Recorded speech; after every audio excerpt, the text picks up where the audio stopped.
Right, welcome back to a brand new video of the Targeted Individual Program, Targeted Individual Experience. So, just took my daughter to school. You know, I was going to go home last night, but because of the snow and everything, I figured I'll just spend another night. And I should have went home. You know, got up this morning. You know, of course, Pam, she got home last night. She went to bed early, like around 8 o'clock. So she got up early this morning, like 6 o'clock. Getting my daughter ready for school, getting my son out the house on time. Okay, which he did. He left out the house by, I think it was just a little after 7:30. So he should make it to school good. Alright, just took my daughter to school again. Got a little late, like about 5 minutes late. But, you know, it's because of her mother. You know, so I had to iron the kids' clothes last night. Got this morning. She got up first. You know, the thought of you know, trying to get the kids ready for school, right? She could have done that. She got up first, but no. She leaves it all to me until the very end when I get my daughter dressed, putting on her dress, and you know, all of a sudden now she wants to be involved. I'm like, listen, I got this. You know? I said to her, so you just got into like a whole big test. I'm just like, listen, your mind is damn chaotic, okay? She's like, that's why we don't work together. I said, no, because your mind is chaotic. I'm all about structure, discipline, getting things done on time, getting the kids to get to school on time. You just about whatever, whenever. And I'm not like that. And you're slowing us down. You know? I told her, I said, you are slowing us down. Okay? Right? And then now you're ready to go now, and then she says to my daughter, oh, well, listen, why don't you put on your boots? I'm just like, Pamela. You know, it just kind of just took me off. Alright? So it's like I was having a PTSD episode. But again, that's what happens when you know, people have doing things, particularly using technology like silent sound spectrum to hijack your consciousness, right? So my title yesterday, one of my videos was the grape of the mind, and this is what they do every single day, and that's what it feels like, right? So as with any victim of violence, right, and what they do to us as TIs is a form of violence. It's psychological violence, it is physical violence, right? It is economic violence. It is societal violence, which you call mobbing in society. Okay? So, yeah. And this is what they continue to engage in. And, you know, like this morning, they're being very, very subtle and sneaky, you know, waiting until they get past me, right? On this, I should say past the camera. So what I'm gonna have to start to do is I'm gonna turn. Okay? I'm gonna turn. So, walking my daughter to school this morning, this woman come out of the next building, and again she starts staring at my crotch. Alright? So a lot of times in the morning I'm taking my daughter to school because, you know, I'm not really recording, walking her to school. That will be some of my most heaviest set of targeting that I receive, because this is what they engage in, right? In this sort of psychological harassment, psychological torture, right? Psychological violence. So anyway, as I was saying with Pam, so yeah, so you know, I'm just like, listen, you need to stay out of it, okay? Every time you try to get involved, I say it's funny because when you're here with the kids by yourself, okay, you are always late. You are always late. And whenever you get involved, you make us late. This is why I don't want you to get involved right now. Stay out of it.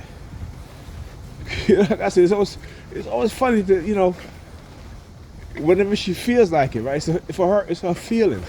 Oh, well, I feel like helping with the kids today. No, I don't need your help. Okay? I do better with the kids when you stay out of it. When you're involved, you make us late, you get me frustrated. You know, when you by yourself, you get your own damn self frustrated, or Alyssa frustrates you. All right? I have no problems with her. No problems with her until her mother steps in, and again, you know, and like I said, she does it because it's a feeling for her whenever she's ready. And I keep telling her, being a parent is a 24/7, 365-day job. It is not a whenever I feel like it, then I want to come and help with this and that. No. Because you slow me down. You slow us down. You know, like I said, you tend to forget that you know, when I'm not here, the kids are late, right? You tend to forget that, right? When I'm not here, the kids are absent from school, right? You know what I'm saying? And it's like, I mean, the kids have excessive lateness, excessive absences. And it happens when I'm not here. When I'm here, they're out the house on time. My son lately has been getting on my nerve in the morning, but I understand that they have been triggering him. So, you know, I try not to get too upset with him. So today was a good day because he actually left at the time he's supposed to leave. Okay? And I said to her, you know, for the past couple of days, he's been coming home with a headache. And I said to her, I said, you know, Pamela, he needs his glasses, right? The thought of him having his glasses never comes into her mind. Never. Okay? And my son got pretty bad eyesight. Okay? He does. Right? So he has to sit either in the front of the class, he cannot sit in the back or in the middle. He has to sit right in the front. And she knows this for months and months and months.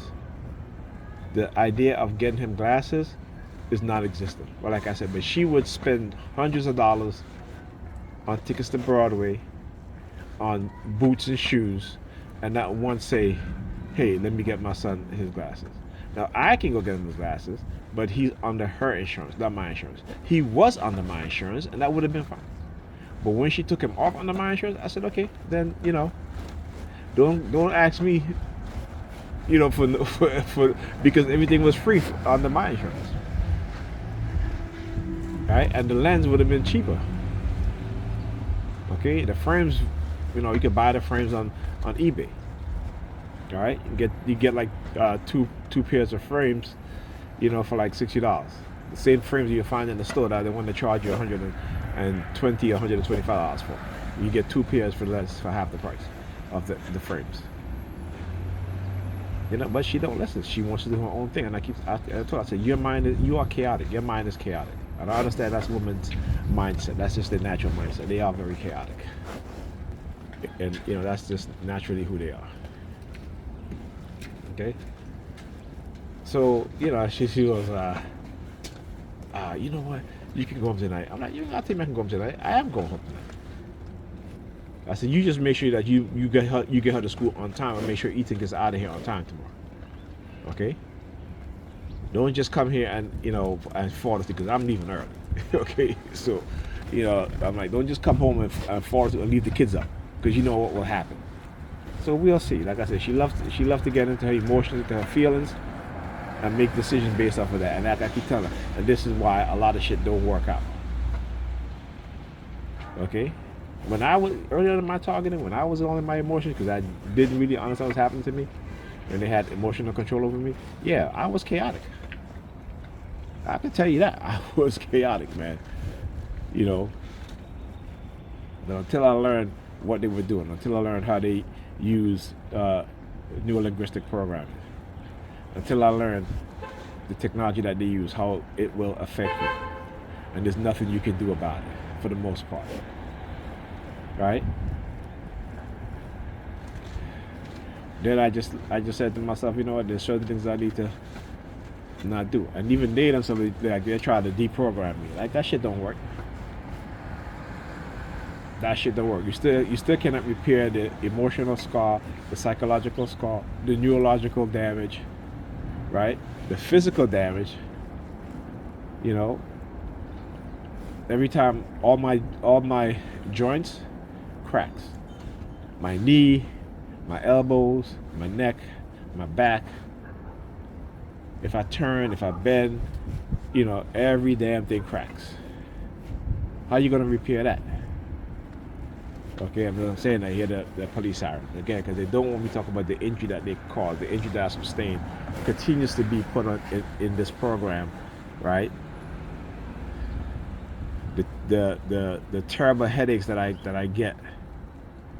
What for what? Okay, and like I said, whatever they justification is, it's all bullshit. It's all bullshit, and they know it. They know it. This is about keeping those of us, particularly the black community, black men in particular, right, from reaching our Christ mindset, okay, our Christ consciousness, right, to get rid of all the revolutionaries, all the critical thinkers in the black community. This is why they'll use the sirens when words like, particularly words like general and forward and front, progressive. They're very big at using the sirens, right? Again, looking at videos by Martin Luther King, particularly the ones that they don't show you on television. Particularly they don't show you the Malcolm X speeches, who taught you to hate yourself, right? When I post about Dr. Khalid Muhammad, they don't like that shit either, right? All the black scholars, all the black revolutionaries, they don't like that shit. They'll constantly use their sirens. Okay, so again, just to show you, they're deceptive measures, right? Because like I said, I know by how they target me what it's really about. Okay, COINTELPRO, ladies and gentlemen, go look at the documents. Talk about the destroying any black leader that has the ability or potentially has the ability to lead black people, to unify black people, and that's the vast majority of black men. So they got to manipulate us, they got to entrap us, they got to take away the love we have for ourselves and for each other, particularly when we're younger, right? They got to manipulate us in many ways that we don't even see, we don't even know, because those that come before us has not taught us, and it's because they themselves didn't even know. They themselves have been manipulated through these technologies, through poisoning of our waters, lead poisoning, other forms of chemicals being used against us to destroy our minds. And we don't think about that shit.